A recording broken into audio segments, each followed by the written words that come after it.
My name is Guillermo Martin, and I welcome you to the Cooperation Paradigm, a channel dedicated to expand and foster the idea that the best way to move our society forward is not by competing with each other, but to cooperate to achieve our common goals. And what are those common goals? To increase the well-being of humanity and our planet. I hope you guys like today's interview with co-founder of commonplanet.org, Remzi Bajrami. Thank you everyone for being here today again.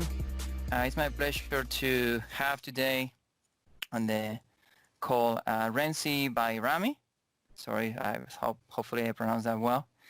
And he's one of the people involved in Common Planet, which is a wonderful project. And today we would like to explore some of the main ideas so that you guys get to understand what this is and how it fits into a cooperative paradigm.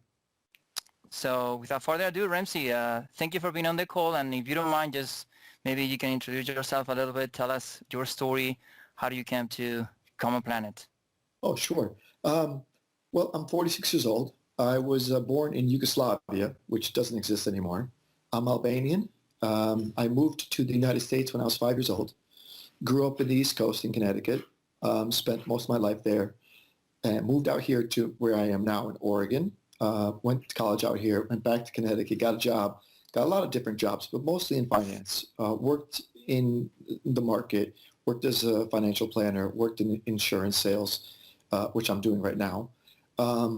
But how I got involved with Common Planet is that I had a business failure, and in paying attention to all the things that are happening in the world, I noticed that there are a lot of things that are moving exponentially.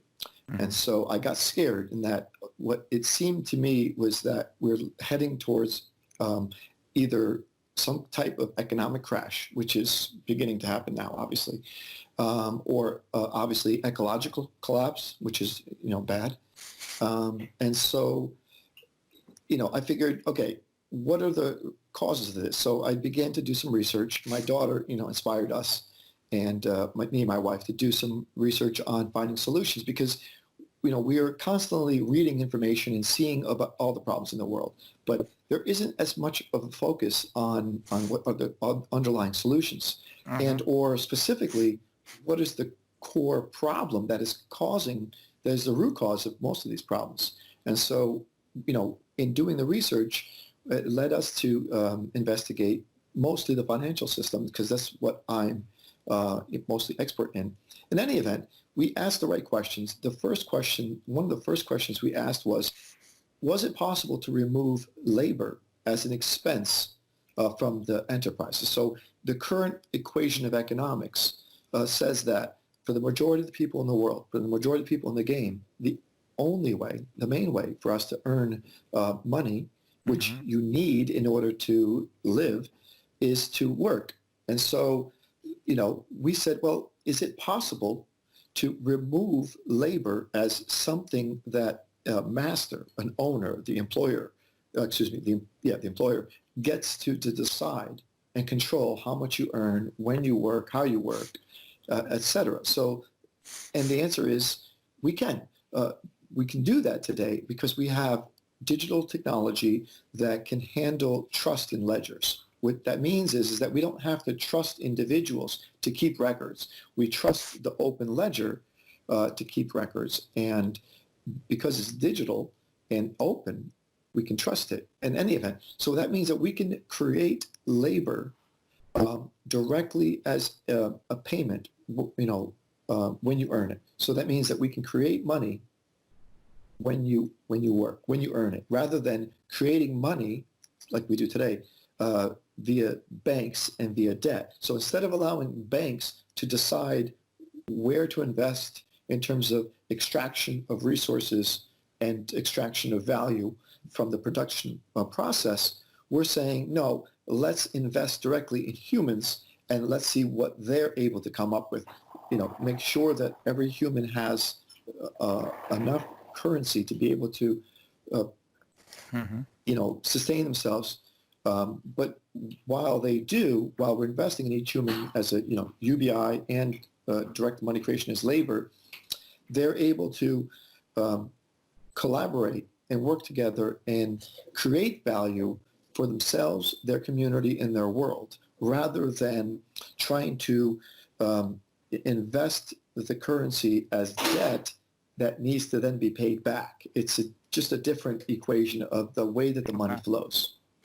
I think you are so second nature to you. So we need to like explain that a little bit maybe again Sure. and slower. We're gonna go into the details of this. Obviously, it's very interesting. And Sure. but before we do that, I wanted to share with everyone this quote that I found on your website because I think that's the goal, right? Mm-hmm. And it's very inspiring and I really like it. So I want to like read it for you guys. I want to live Thank in a you. world where there is no poverty, no homelessness, no war, and no nuclear weapons. A world where people are free to live anywhere with guaranteed housing, access to good food, clean water, clean energy, healthcare, free education for life, and spiritual freedom. Adelina said Mm-hmm. that, Yeah, and I think that's wonderful, and that's the goal, right? That's exactly. what you want So to achieve through all these things that you're talking about. yeah, that when we started, the first question I asked my daughter Adelina was, okay, you know, we know all these problems in the world. We know things are not working out. So the first question we had to answer was, what do we want? What kind of world do we want to live in? And so what you just read was the things that whatever we decided or whatever we were investigating or researching, we had to find something that meets that criteria of what we want. So now that we know what we want, the free housing, access to food, water, and all of the resources of the world, how do we get that? What type of economic gain can we imagine or create that would enable that kind of a world for every individual on the planet? So So that was kind the of challenge. reverse engineering from the end, in a Kind way. of. Yeah. Figuring out what we wanted, and then, obviously in doing the research and trying to find other people with solutions of different economic systems, do their ideas and does their system meet the criteria and enable these things or not? And so in most of the alternatives out there do not, because they don't go quite far enough. They don't go quite far enough in that they don't diverge from game A. And so neither did the original revolutions of the past, like communism. The Russians, my home country of Albania was communism. But they didn't change the game.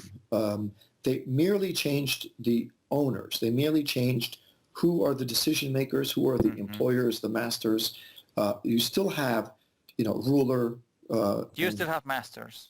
You still have masters, and so that's the problem. You still had people who were controlling the flow of all the resources, and that's power as well. So they didn't fundamentally change the game. So to reimagine a new game, it wasn't something that how we came to Common Planet was merely by asking the right questions. Like I mentioned earlier, can we offer the ability to pay people without, having it to come from somebody else's pocket, for example, that question. And the answer was, yeah, we can do that. So if that, once you realize you can do that with currency, with money, then it opens up the door for changing the whole entire equation of the economic system. Like, how does money get created? Today, the sole power of money creation is vested in the law that says banks are allowed to issue currency. Banks are allowed to issue and create money when they issue as debt. And so based on those rules, this is how we have money in the world. But the problem with that is that the money has to always flow back to pay back the debt plus interest. And there's obviously never going to be enough money in circulation to do that. So there's always going to be debt. So the entire equation is based on this notion that the money has to flow from the banks to the enterprises as debt and then back. And come back. Right. But the problem is that, as we're seeing in this pandemic today, is that equation says that if the enterprise can't collect enough revenue to pay for its expenses, its debt load, and its labor, then it can't continue, and it has to stop. But that's a problem because some of these enterprises are necessary. We need them. The food production, the distribution, production of products, etc. You need these things. These are necessary. But the owners don't care to continue something that isn't going to be profitable in the game. And so what are we seeing? We're seeing large corporations, small corporations cutting employees. And so if the only way or the main way for the players in game A to earn money is through labor, but there's not enough labor in the game, then obviously that's a wrong game. Right. You're trying to design a game to make sure that the players, the humans, that have this currency to be able to use towards competing for the consumption of limited resources. Well, if they can't work to get the money, how are they supposed to get the money? Well, and the thing is, like in our game A, the goal is to maximize profit for these enterprises, and so that's not the proper end goal. There should be something better, like we were talking about, having like a free humans, and not just the winners, not just those who are able to compete and be stronger and smarter, whatever, in an open market, but for everyone. Why not we want to have a free society for everyone? Now, some questions arise, obviously, when we talk about these things, and the first one is, it's important to uncouple like making money from survival, and that's one of the ways that masters are able to have control over people. Hey, you have to put food on the table. You have to make money. You have to earn money, right? So that's one of the things that you guys remove with this new equation with game B. Correct. Now, who is going to be doing those jobs that nobody wants to do? Okay, and I don't want people to be doing those jobs, but that's one question that maybe people are asking, like, okay, so if they don't need to make money, who's going to be, like, I don't know, picking up trash? Sure. Okay, so what is the new game? The new game that we're imagining, that we're proposing, is that, okay, so you won't have to worry about paying for a house. The house, there won't be no mortgage, there won't be any taxes, there won't be any insurance. So there won't be any physical cost to having to live. So you'll be able to stay where you are and move to another house, like for like, without money. If you wanted to improve the quality of your house, if you wanted a better house, a better location, then you will have to use money to improve your level of what kind of a house you live in. So you will have a reason to work. The incentive to work will be that you get to enjoy perhaps more stuff, more activities, and maybe better quality housing. So that's the game. But you'll never go without. You'll always have money. You'll always have enough to be able to compete for the limited food, if food is limited. If it's the food that is unlimited, of course, will be free. Other products that are unlimited, likewise, will be free. The things that we can't produce in unlimited quantities and or for whatever reason are limited at that moment, there'll be a price. You'll use the currency to compete for those things, but you'll never not have a place to live. You'll never not have opportunity to contribute to your society, community, how you desire, to learn where you want, to work where you want, to play where you want. All these things will be open to you, and there won't be a barrier, a cost like it is today.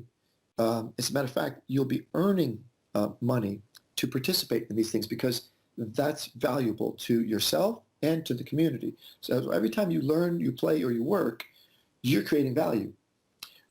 You're creating value in yourself, you're creating value in your community, and by extension, the world. And so you'll earn money for those activities. And everybody has also, if they don't do anything, they have this universal basic income, which they do, but so the difference rewards. between, you call rewards, right? Yeah, we do. It's a currency. It doesn't really matter what you call it. It's a unit of exchange, an accounting system, currency that you can use to compete to acquire the limited resources and activities of the world. Because we know that we can only produce so much stuff in the world, but whatever we do produce, the best system of distribution is to have an open market. And so to have the open market, to have a universal currency, we can all compete fairly and express our desires, our needs and desires for these products in a optimal distribution system. So, but the question that you asked, if you could just rewind again. Yes. Okay, so imagine that I have my universal basic income. Every month I get some money. Oh, yeah. Okay, so I don't need to really work or to do Correct. undesirable things Mm-hmm. to make my payment every month or whatever. Right. So who is going to like pick up the trash, or who is going Sure. to, That's a great question. So in the old communism, the criticism goes thus: if everyone is equal and there's no incentives for your labor and your activity, then you might just not do anything, and you're going to get food, you're going to get clothing, you're going to get products. So why would you go and work harder than somebody else? Well, this isn't communism. There is incentive here. So there is an opportunity for you if you do decide to work, then you will earn more. So the incentives are the intrinsic incentive, the currency, will allow you to purchase more stuff, will allow you to go to more concerts and other limited activities, flying, cruise ships, whatever it is, So for those people who desire those things, they're going to have to earn those things by working. But we also know that not all of work has to be intrinsic, has to have extrinsic value, excuse me. Some of it's intrinsic value. Some of it makes you feel good. So the fact that, why would people do this? Well, we're seeing people do it right now. We're seeing people who are working minimum wage jobs, risking their lives in this pandemic. At the grocery stores, at deliveries people, nurses, doctors. Why are they doing these things? Because they care. Because humans need to do something with their time. And so the value that we receive by helping, by being a contributing member of society, can't be replaced. So that's the key, I think. And I fully agree with that. And I was just playing devil's advocate, No, so I that understand. so that we can learn and understand this. And when people ask me those things too, I always answer with the same question. Like they're like right now, like you said, hundreds of thousands of people that are volunteering. Right. And one example, specific, personal, is like many years ago, there was like an oil spill in Spain, like one of those big boats transporting crude, like oil. Mm-hmm. And me and a bunch of friends that were part of this ecology group, we just jump on a bus and put some suits on, and masks, and we went to the beach to literally like pick up like crude oil, and it's disgusting, Mm-hmm. But we were so joyful doing it because we knew that we were doing something like you said, that it was contributing to society, and we came back home with a big smile on our faces after hours of picking up like trash, literally. So that's one example, When all of the information is to what's being grown, what's being delivered, what's being produced, it's open source. So every member of the community in the local region, in the national, global, will be able to see all this information. So you'll know what labor is being where people are actually working and where they're not working. And so the system will know if there's enough people who are working the undesirable jobs or not. And if they're not, we simply increase the amount of pay that those jobs earn so that somebody will volunteer. Somebody More will say, rewards. you know what, I'll do it. Exactly, yeah. Yep. You increase the reward. So But, somebody will eventually step up because you're going to be looking to do something, I believe. We all are. We're all looking to try to contribute how we can, except that in this current economic game, you're usually locked from being able to do what you want because the method for doing what you want has to fit into some kind of profit-making enterprise, profit-making equation. If it's not a profit-making thing, then no capitalist will invest money And so because you don't have money, you can't have the resources to be able to do what you're trying to do. And so what you're trying to do may not even be a profitable thing, but it's necessary for the community and or desirable by the community. But you can't do it in today's equation because the banks won't give you money. The banks are not going to create money and create enterprise to clean the oil that was spilled by by the sellers of the oil. They're not going to do that because there's no profit there. Okay, Right. who's going to pay you to do that? How are you going to? They're going to pay for the labor, and then the money's spent. So then what are they selling? So this is the problem with the current economic system. There always has to be some type of extraction from the production process rather than recognizing that the investment in the process is the investment. The investment in the people is the investment. We're looking at it wrong. We're investing in property as debt to pay it back rather than investing directly in humans in production for the sake of having these things. So the equation is wrong. That's all. And then one of the main differences here is like it's a voluntary thing. So you don't Correct. have to. And that's the key in my opinion, Yeah. because it's uncoupling from I have to work to survive. So maybe on my own terms, I can go to the Right. beach and clean up. Or on my own terms, I can go and do this, help old ladies cross the street. When you have to do certain things in certain ways, that's when humans tend to be in the long term dissatisfied, and but we just keep doing it. We're in the rat race because we have to. We have no choice. They are extracting our energy that way.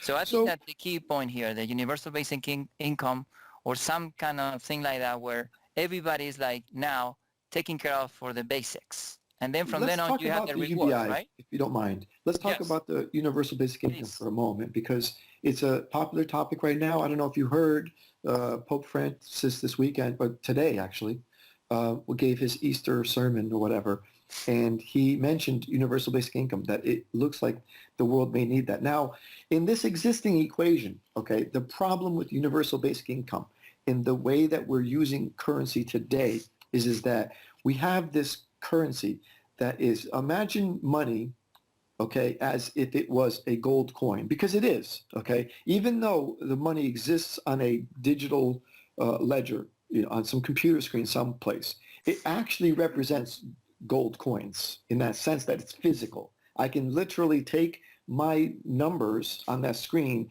and transfer them over to you as It's a just like I concept. Yeah. just similar concept as if I could like actual gold coins. Okay, Mhm. but the problem with universal basic income is that when you're creating more of these coins and you're distributing all of the coins to people, you've increased the quantity of coins in the game, and therefore you've increased the numbers. Is all you're doing. You're increasing potential inflation, right? So, but what is it solving? You're replacing the need for every human to have labor, to have a job in order to live. Now, maybe you don't need to have a job because you have universal basic income that will be enough to cover your basic living expenses, maybe, but probably not. Maybe it'll cover your food, but I don't think it'll cover your living expenses. The Right. housing, the cost of housing and property has skyrocketed. And as you introduce more currency into the game, that's only going to increase the value of the property, I believe. Uh-huh. So the challenge you have with the existing economic game with the universal basic income is that you're creating more currency, but now you've got to devise a scheme of redistribution, of taking from those who have a lot to make sure that you can, redistribute to those who don't have any, and then and or taxes to delete some of the money in circulation. So you're constantly basically, Chasing playing with something. you're constantly redistributing money. Yeah, and Why?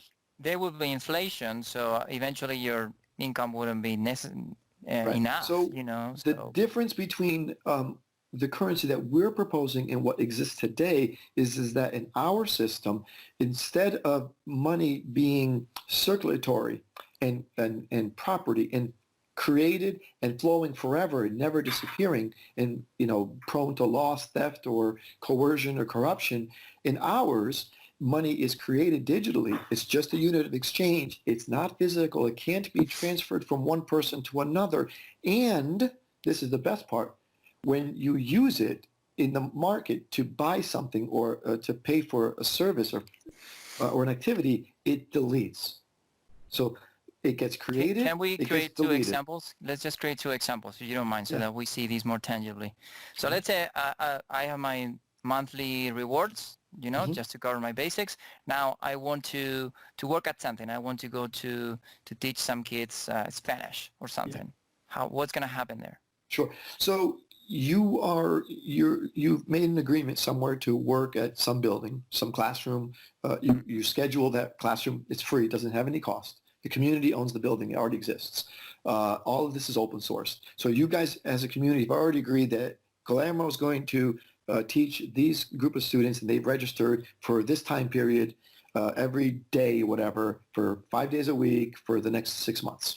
And then so you make the contract. Now, once that is set, you're going to have a pay rate of how much you get to collect for your labor. So that money will automatically go into your account. You go into your account, you say, hey, I'm working over here, and this is my pay rate, and the money goes into your account. So now you get Now, paid. do I set my pay rate or somebody else sets my pay rate? The pay rate is set globally. There is a menu, so to speak.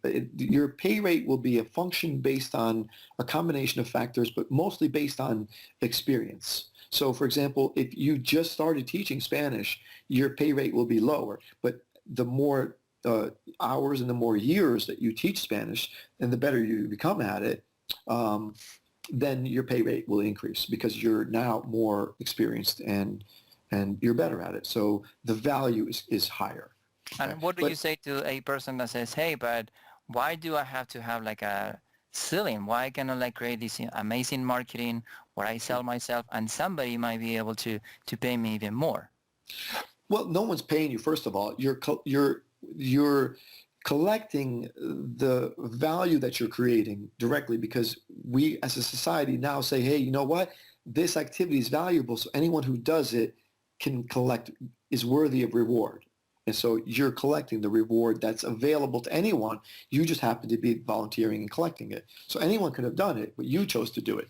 You volunteered for that pay rate, for that particular job, for that particular project. And so that's your value. Now, you can, by the way, compete to create more value. So we have, there is ways in which we can make the game allow, other individuals to create extra value for themselves. So for example, you could write a book.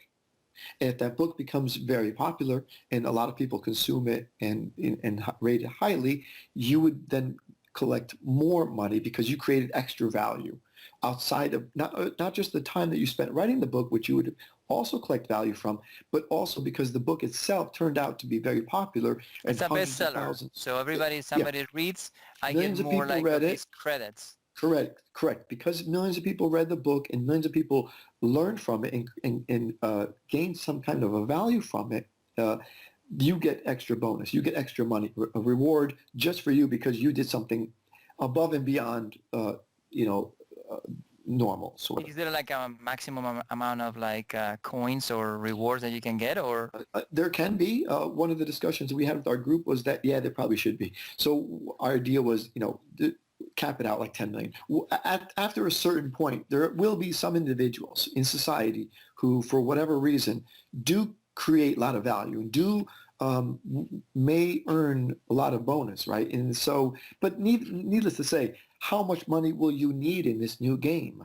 So there is a limit. What are you going to spend the money on? But there's other methods that, Guillermo, that we can do with this game, with this economic equation, that limit the inequality. Okay, so for example, even if we didn't have a limit to how much somebody could have, we can impose what's called quadratic pricing, meaning like this. So if you wanted to buy one TV, okay, the first TV that you buy might cost $500. Right. And that's like $500 for everybody. That already happens with water. Like your first like 10 liters are like inexpensive. If you start like consuming more, Correct. it's like a logarithmic like. Yeah, so we can we can limit some of the consumption on some individuals so they don't consume absurdly amount, by using quadratic pricing. So the first one might be 500. The second one might be 1,000. The third one might be 3,000. So now, how badly do you want 3 TVs or 5 TVs? Can you survive with just one or two? And so, or for example, you get to go to the, to see, you want to go watch Barcelona. Well, only 100,000 people can go watch Barcelona play, right? The stadium can only fit 100,000 people. So if you wanted to go and watch every game, well, you're kind of monopolizing this activity, and you're taking away from the enjoyment from some others. So because you're buying too much of one thing, quadratic pricing says if Guillermo goes more than 50% of the games, the next 50% will cost twice as much for him. Right, and this is where you can obviously come up with like rules and things to like cap these things, and kind of like guide people back to the to the medium, But this is where I find very important also to work on the mindset or the cooperation paradigm, because people at some point need to understand, be aware that what's the point, what's the really intrinsic reward in me accumulating these and more and more and more. Like you said, there's only so much more that you can like buy, so much power that you can exert over others. So at the end of the day, we have to understand that happiness also, there's an equation here for happiness, and is that you have to work on yourself, but you have to contribute. You have to work towards others, and that's what cooperation is, And I think if every person understood that, you wouldn't have the case where a person wants to go and see every soccer game for Barcelona because they understood, you know what, there's probably a 12-year-old kid somewhere that probably needs to sit in that chair next time. So why am I going to try to buy it even though I have a lot of money? I'm not going to do that. And even though there is no cap, I'm going to let it go. I'm going to let another person. So that's why I think these two things also like are very synergistic in a way. They are. The other thing you can do, of course, with the with activities, limited activities like concerts and sporting events too, is that you don't necessarily have to make all of the seats competitive in the open market, that cost money. You could conceivably, for example, obviously, give a certain number of free tickets to each player so that they can distribute to their friends and family. You can give a certain number of free tickets to the local community, to Barcelona residents, right? You can say the first 50,000 seats are free for any Barcelona, resident only. So there's things you can do that doesn't have to always be, not everything has to have a cost of money so that, that more people can enjoy more things. So that's fine. But here, the key, the one interesting thing about this particular currency equation, though, the best thing, I think, is that we've eliminated the coercion and the corruption, the power, the element of money, because today it's all about the capitalist, the person who has the money to make all the decisions of where to invest, what to build, et cetera, et cetera. So this is different. This is completely cooperative. You don't have any power over others. Others might vote you in and give you power, give you some kind of authority, of management authority, or a foreman, or something in the productive capacity of the enterprise. But that's given to you. That's other people recognizing your abilities and your value in doing that job. It can easily be taken away from you, of course, by your local coworkers. Are you familiar with Richard Wolff and his Democracy at Work? I follow him on Twitter. Okay, yeah. He's very So he talks much a lot against about capitalism always. And his notion, his particular solution is that enterprises, corporations should be cooperative, co-ops. And we, of course, 100% agree. All of the members in that organization and that enterprise, be it a production enterprise, be it a school, police, it doesn't matter what it is really, all of these functions should be, in our opinion, democratically controlled, where all of the members have an equal say and they can organize themselves. So there's no power like you have today. I liken the power analogy to biology. So, for example, if you have a cancer in your body, let's say you have a cancerous cell in your body, and the cancer is consuming resources and energy from your body, draining your body, and now it's detrimental to the host, to your body, right? All of these, you have billions of cells in your body. Most of them are are gathering information and sharing information with each other. Now, the cancerous cell has to try to spread its information, bad information, to the others within its area, and they're slowly changing their mind and adopting, the activity and the philosophy of that cell and becoming cancerous. Now, as that cancer grows, if the rest of the cells in the body doesn't do something to attack that cancer, and the cancer continues to grow, well, the cancer will then kill the body, the host, and itself, obviously, but it'll kill the body. Now, our earth is also a host. We are the cells on this earth. And so if we have a biological system, an economic system that gives the power to one person, one cell on this earth, but doesn't just give them the power to spread information, to spread their cancer, but instead of spreading the cancer, it's worse than cancer. It's like a nuclear bomb. The individual in today's society has the opportunity and the ability to make decisions for millions and billions of people instantly, and without their input, without their decision making. So it instantly turns these billions of people, these actors, these cells, cancerous, and all of a sudden we destroy the host. This is basically what capitalism is doing to the earth. Who's in charge of the Amazon forest? A small group of people. Who gets to decide how much oil to pump and burn? A small group of people. The economic game is making these decisions. So And it's a short-term vision, and they don't care if the host will die eventually. They're just here for the short term. They don't care for the rest. That's the problem. The compounded problem is that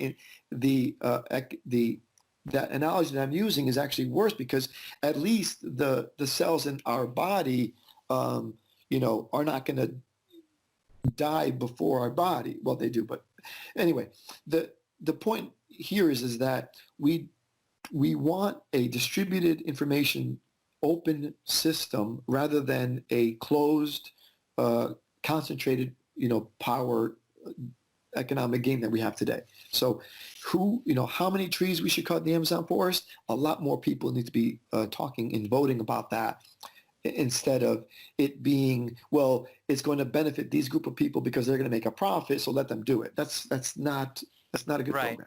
Now, that's a good point, but I'll say also that not because a lot of people can vote and decide means that is the right decision. So there's something that I really like about the resource-based economy. They talk about like having some kind of like artificial intelligence or computerized like program that has enough data to make some decisions like, hey, we have like certain amount of trees now, we should be able to cut 10% or 20%. And it doesn't matter if a million people say, yeah, let's cut more trees, or no, we cannot cut more trees, because there's an optimal point here. And that is not up to the people, really. The majority, is my point, is not always right. What do you think? Okay, so you're right, but let me clarify. Okay, so let me give you a little bit more detail on the voting aspect of it. So, okay, so you're right. The resource-based economy is this model that I'm referring to, by the way, is very similar. It's going to gather all the information. It'll be open source. All of it will be there. So we're going to feed all the information into the computer. We're going to know exactly every acreage of land in the world that is producing blueberries, wheat, corn, etc. We know about that already, but it's not open to the public. It's behind paywalls, and corporations use it, for their own benefit.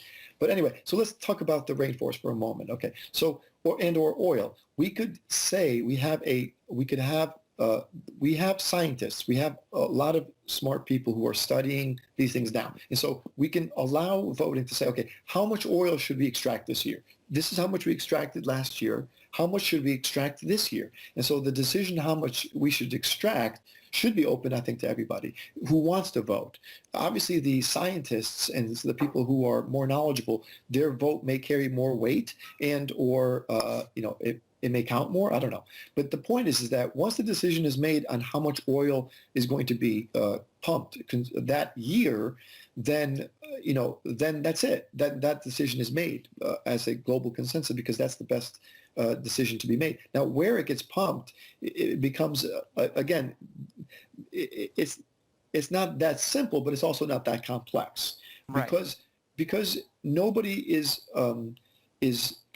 because nobody has to do something. Like you're not forced to have to go to work and earn money. And there is no incentive to make money, profit, and all those things that sometimes, in that example, that's the only reason that we're kind of increasing the Amazon is because somebody wants to make some money. They don't see the long-term effects of this. But going back to the majority is not right, it's also provided that you have a system where people are informed. Unfortunately, right now we have mass media, and this mass media is also a power over system that doesn't really inform people. They don't have the most intelligent scientists there saying, hey, maybe we should go about this cutting trees in the Amazon this way. No, they have like a journalist who is paid to say these things, and people are really not informed. They are manipulated. So that's part of the problem, and that's why most people vote things that they shouldn't. But in a different system, like the one that you're proposing, probably there will be more transparency, better information, and people will make better decisions, obviously. I think they would. It's hard to quantify how bad the existing game is in terms of allowing immoral behavior. For example, you mentioned, okay, so we could easily ask scientists today to make decisions, but the information that we're getting from the mass media, the problem is that those scientists could be easily corrupted and or threatened, right? Mm-hmm. So, and we'll never know, and that's the problem. So, like take Dr. Fauci, the guy who's handling the coronavirus pandemic in America. If you're that guy in this game, clearly, you're scared for your life to some degree. You have to watch what you say to make sure that you don't piss off, the president, because you might get offed. And so you can't basically do and say what is in your mind and in your heart and in your conscience because of the game. It's not because of any other reason. It's because it's the actual game is preventing you from doing this. And it's not because of Trump. It has nothing to do with that. It's the actual game itself. It's always going to be like that because other people get to benefit from that behavior. Whereas in the equation that we're talking about, you yourself get to benefit, from your decision. There is no other way. You're not going to make any money by the end result. You're not going to make any more money because you said we should cut twice as many trees down. So the decision to how many trees or how much oil to pump is irrelevant to how much you're going to gain. The outcome is irrelevant to your status and no or incentive your power. Exactly. All of those incentives for the decision that you make are gone. Now the only incentive is your morality and is what you actually believe. Mm-hmm. Now, so that's what I want to know. And if you are a liar, you eventually will be found out because other scientists will be like, wait a minute, this guy is lying. Yeah, because scientists will be able to be independent, and many of them are not right now, like you were talking about. They can't be, because they're paid. If you're a scientist and you're trying to produce some kind of drug or something, you're going to lie. Right, you're going to say, yeah, this is very effective. Oh, yeah, or, I would like Holmes. Yeah, well, I would like to investigate this type of thing, but, nobody's going to give me a grant for that. Oops, I have to go and investigate this other thing. So bringing it down a little bit more, if you don't mind, because one of the examples I wanted to talk about is something as simple as an exchange with a neighbor, but it's not clear to me. It's still like, all right, so I have a lawnmower here and he needs one. I'm not sure I want to let it go, but so he approached me and says, hey, actually, I would like to buy your lawnmower. So what happens there? Do I get money from this guy or not? Okay, so let's go back a step. Okay, so you get this money, you're going to get UBI, you're going to do what you're doing today. You're going to go to school, you're going to play sports, you're going to go to work. All those activities, you'll collect more money. So you're collecting all this money. Now, as you go about and you're going to use this money, let's say you go to the grocery store, you buy some food, the money gets deleted from your account, it's gone. You get the food, you consume the food, you're going to get more money because you get UBI. Okay, you decide, you go to the store, you buy a physical book. Okay, that book costs $10. It's your book now. You go to the store, you buy a TV, it's your TV. You go to the store, you get a car, it's your car. Now, when you buy the TV or the car or the book, that item, that property is still exists and it has a value still. So you could thereby sell it to anyone you want. But you can only sell it for the value that it currently has. And you don't get to decide what the value is. The value is already predetermined in the marketplace. So that laptop, you're not going to buy a laptop in hopes that it might be worth more money in the future. That's not going to happen.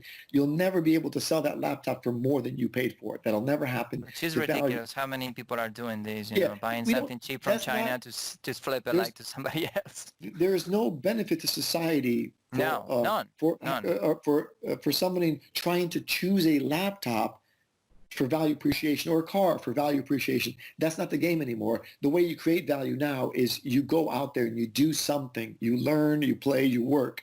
That's value creation. So you'll never run out of opportunities to create value. So you don't need to invest money in property. That's stupid. That's the game we're playing today. And that's a key word, value. Yeah. That is a key word. Okay, so now in terms of your neighbor, so let's say you bought the lawnmower cost you $100. Now, after a couple of years, that lawnmower is used and it's only worth $50 now. So, okay, so you have this lawnmower in your garage. You can, if your neighbor needed it and wanted to use it, you could either lend it to him, let him borrow it, right, for free, or if but you can't charge him money for the item. Now, it may be the case that because the lawnmower, I have a different method of how I think how this is going to be handled, but your neighbor may also be able to go to a tool library and just go get a lawnmower that the community bought. Right, like a library, right. Okay. Exactly. So, okay, and if they don't have one, of course they can always go and buy one with their own damn money. But realistically, there would be no reason for you to try to make money by buying products. That's not the game anymore. The game is for you to look I create don't value. think that example is the case. I just want to know how is the exchange happening, Well, okay, so let's say you wanted to sell your Okay, so let's say you wanted to sell your lawnmower to your neighbor. You could do that. How do I sell? Sure. The lawnmower, you go to your application. It's listed on your digital titles because you already bought the lawnmower. It shows what the original value was that you paid for it, and then it shows what the current value is based on the market conditions. The title changes to him, and the money disappears when he pays it, right? Correct. Your money, the money will disappear from his, and it'll go to yours. So $50 will go from his account to your account. Oh, it will go up to me. It will. Now, see, here's the thing. Okay, money. You can't transfer your money directly to another person. You can't just give your neighbor $50, but you can give your neighbor a lawnmower, and he can give you $50 for the lawnmower because you exchanged something. You exchanged a piece of property. How is that different from an employer like saying, "Hey, I'm gonna give you my time in exchange for you paying me money"? How is that different? Right. Well, that's just it. What we're saying here is that you no longer get to control a person's time. They get to determine where to collect that value themselves. The game is to collect the value from your labor. So rather than saying, that value from your labor has to be paid by the user, it doesn't have to be paid by the user. But I can exchange things for money if I want. Correct. But I don't have to because I have my rewards, I have my basics covered, so nobody's forcing me to sell my stuff or sell my time. Correct. But you could, once you have something that you don't no longer need, you could sell it, or you could gift it away. Let's say you gave it to your neighbor. Right. Probably that would be the more natural thing to do. Hey, you need it, here it is. Well, let's say you gave it to your neighbor as a gift. Here's what we imagine would happen. That lawnmower is worth $50.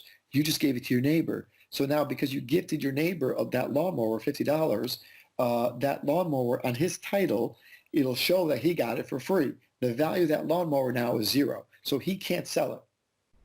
Right. Because if he could, then that's a sneaky way of you basically transferring money from one person to another. So if I say, Guillermo, you can't just give, you can't just give your girlfriend $1,000, but you can give her a laptop for $1,000 and have her sell it. That would be stupid. Then we defeated the whole purpose of you would have figured out how to transfer money by utilizing the products. But you can't, because as soon as you gift something to somebody, a product, the value is the same as what they got it. You can never sell something for more than you got it. So if you got something for free, you'll never be able to sell it. You can only give it away. Right. And this is one criticism that I have about the resource-based economy or zeitgeist, whatever you want to call it. And I love it. I absolutely love it. But they Same, say mostly. remove the money, and I say to myself, all right, money to me is just what I don't like is the economic system. Money to me is just a neutral energy. It's just a form of exchange. And Exactly. regardless, and in the future, we'll always have people wanting to exchange things because it's a natural thing. It's how we relate to each other too. So what's the problem with having currency if we have some kind of game or laws of a structure that is conducive to have like enough in fairness and all these things that we're talking about. So to me, money is not the root of all evil. Perhaps No, the system is the root of all evil, and also that competitive mindset that I like to talk about. If you dig a little deeper, in my opinion, but yeah, money is not the ultimate enemy, and just getting rid of it is not getting rid of the problem. it's not. Um, The useful function of money as a unit of exchange can enable the best, most satisfying distribution system. So that's why it's important. If you don't have money, how do you distribute things fairly? mhm. Yeah. In the resource-based economy, most of the answers to how you distribute things fairly are first come, first serve. That's not satisfactory in every occasion Not because for humans. We have no, no, desires and definitely we not. have like Yeah, wants and yeah, and things. Yeah. yeah. So that's not workable. The first come, first serve method for everything is just not realistic. So you will need the currency. And even so, in the resource-based economy, if you don't have a currency, then you're not playing a game. Like, for example, you mentioned earlier, what is my incentive to do an undesirable job? In the resource-based economy, what would be my incentive to do an undesirable job? Why should I, mow lawns for a couple of years or do the garbage or Well, work at and the the, answer is like there will be a robot doing that, and I'm sure there will be at some Mm, point, but not yeah, everything is gonna exactly. be like that. No, no. We still are not there. No, listen, I get that our capacity to automate is going to accelerate and be great and get to us to a point where we can automate a lot of things. But let's not kid ourselves in thinking that we're going to be able to automate all of work. And we don't want to. That's not the whole point. The point is not necessarily to get rid of all labor. The point is um, to to allow people to do what they want, to enable people to spend their time and their life doing what they like. Even And if if it's picking up trash. exactly, exactly. Yeah. And labor is a part of that. That's just life. That's just living. Right. So, Right. it doesn't have to be labor per se or work. Those are just, words that we've given these things. You know, but everyone should have the opportunity to be able to access the goods that are produced from the world. And we know that today the production capacity of the world is so great that we don't need to pretend things are scarce anymore. At least they're not as scarce as we pretend they are. Hmm. You know, Yeah. food is an example. Not just food, Definitely, so many definitely things. food. Yeah, definitely food is not as scarce if we wanted to like to work on with our technology. And speaking of technology, obviously, all of this sounds really interesting, yet complex. So can we touch a little bit before we go, because I don't want to like make it really long, on the technology that we foresee to be able to implement these things, like Mm, blockchain, yeah, uh, the smart contracts. yeah. What is the thinking? How are you guys working on this? Um, I think blockchain is great. I don't know that we'll need blockchain. We don't need blockchain for the currency portion.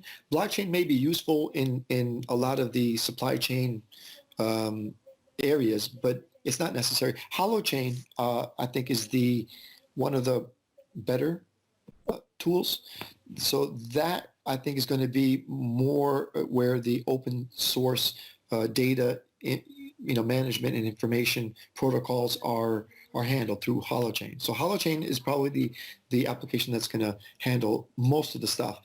There's organizations that are doing direct democracy right now. For digital voting using the blockchain. There's one organization called Democracy.Earth, Fair Vote.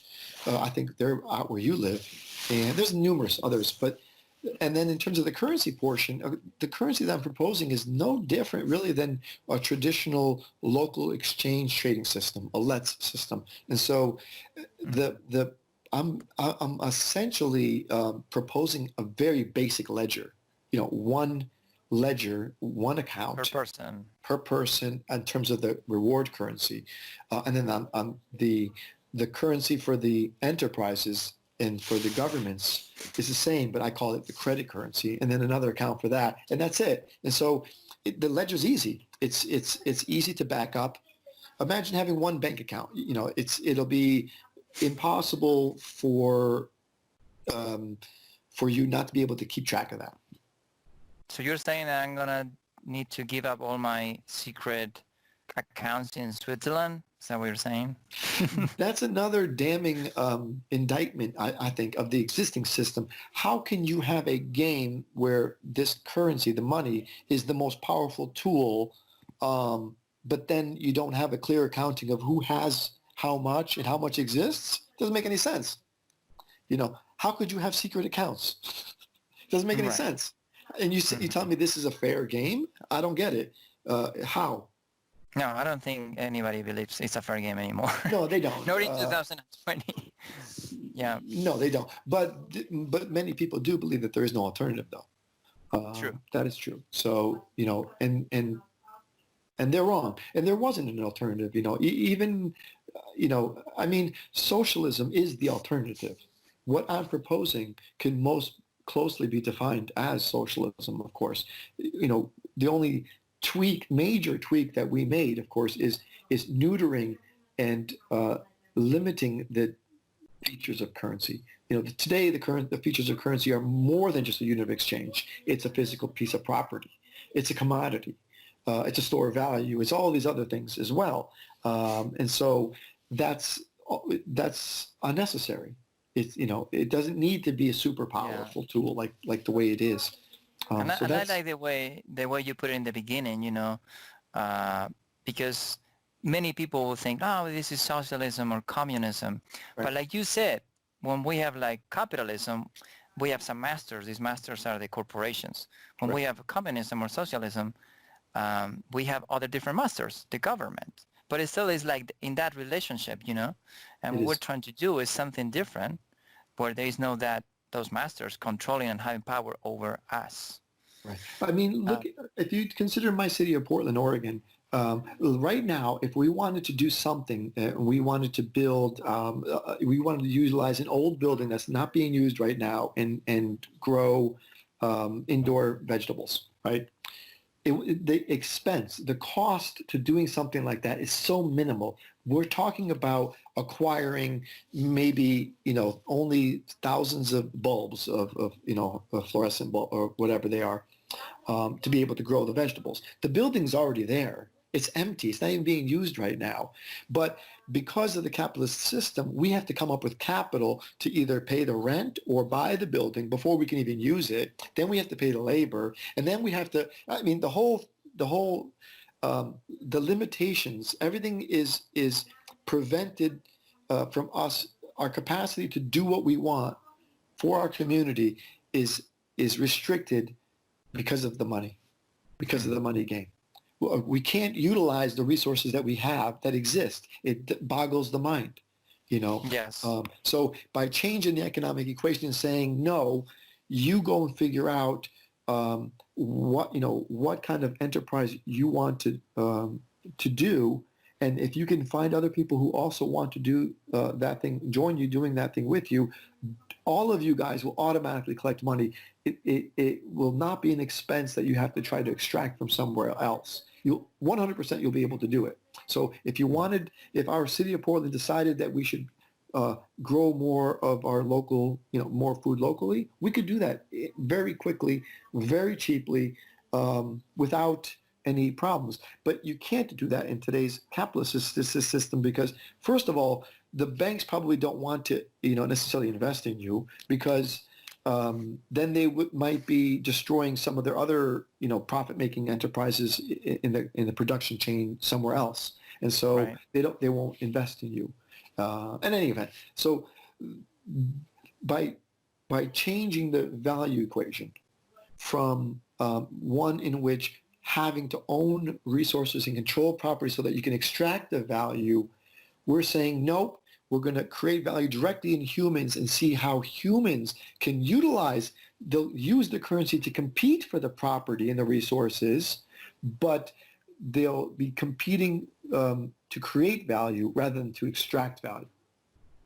Uh-huh. So you're not going to be competing to own as many houses as you can so you can extract value from people's labor through as rent. You're not going to own the houses anymore. You don't need to own the houses anymore. Why would you, right? So what would be the purpose of that? It doesn't make any sense. Why do you have why are there landlords? Why are there, banks that basically are owners of the debt, and it doesn't make any sense. It doesn't make any sense. What is, let's be very positive here. What is the timeline that you would like to see this whole thing, send the initial states of the application of this, and how can people go and learn more about Common Planet? The reality is that when we came to this plan, we knew right away that we were onto something big, and this is really awesome, I think, and many people agree. But also, we realized that we're up against, the most evil, the most, ruthless system and people ever. So we were afraid anyway. So we didn't want to do this ourselves. We didn't want to be the sole focus. We were hoping that somebody else would have, read our stuff and maybe taken it and championed it and but they haven't. And so our next step is basically we're writing a book right now. We should be done sometime this summer. So it'll take us a couple more months at least. And then once the book is out, we hope that the book will provide kind of some of the details that I just shared with you here in this interview. But we're hoping that the book will crystallize the details in such a way that people will have a better sense of how it all works. But more importantly, I think once the application is developed in tandem with the book, it's kind of like we're designing the engine and the automobile, but in order for somebody to know how to use the automobile, it's not that complicated. All you have to know how to do is steer the wheel and press the gas and the brake, and that's it. So the user to how to operate the thing that we're creating should be very easy and desirable. And so that's where we're struggling with right now, is that the messaging on the user end, because people are trying to understand the engine. They're trying to understand how this economic system that we've designed is going to work in totality, without saying, forget about all that. Just what is it going to do for me personally? And so this is what the book does really good, is that it details the individual kind of life decisions. Like you mentioned earlier about the lawnmower with your neighbor, those specific little details, people want to kind of know what is their life going to be like, so they can envision this better. So that, in tandem with the book detailing all of the global supply chain, how the pricing would work to enable that portion, is key as well. So that's our next step, basically. And the timeline, I think it's going to take another year at least for the application. Mm-hmm. We don't have a budget for it. I don't have the volunteers to create it right now. And so, but I'll tell you what, this pandemic is creating an opportunity for us, because more and more people now recognize that, we can't base an economic system and make it so that the only way the majority of us can play is by having a job. If there are not enough jobs, we're playing musical chairs. What kind of a game is that? And so I think we're at the right time. It's just the answer timeline is, I don't really know. This thing is it could grow very quickly, but it all depends. It all depends on how many other people contribute and how many other people get involved. But the messaging has to be clarified and simplified, I think. Yeah, I think I want to say, just to wrap it up, that people need to understand that cooperation in this case, because obviously the system that you're proposing, it's cooperative. It's for the benefit of everyone.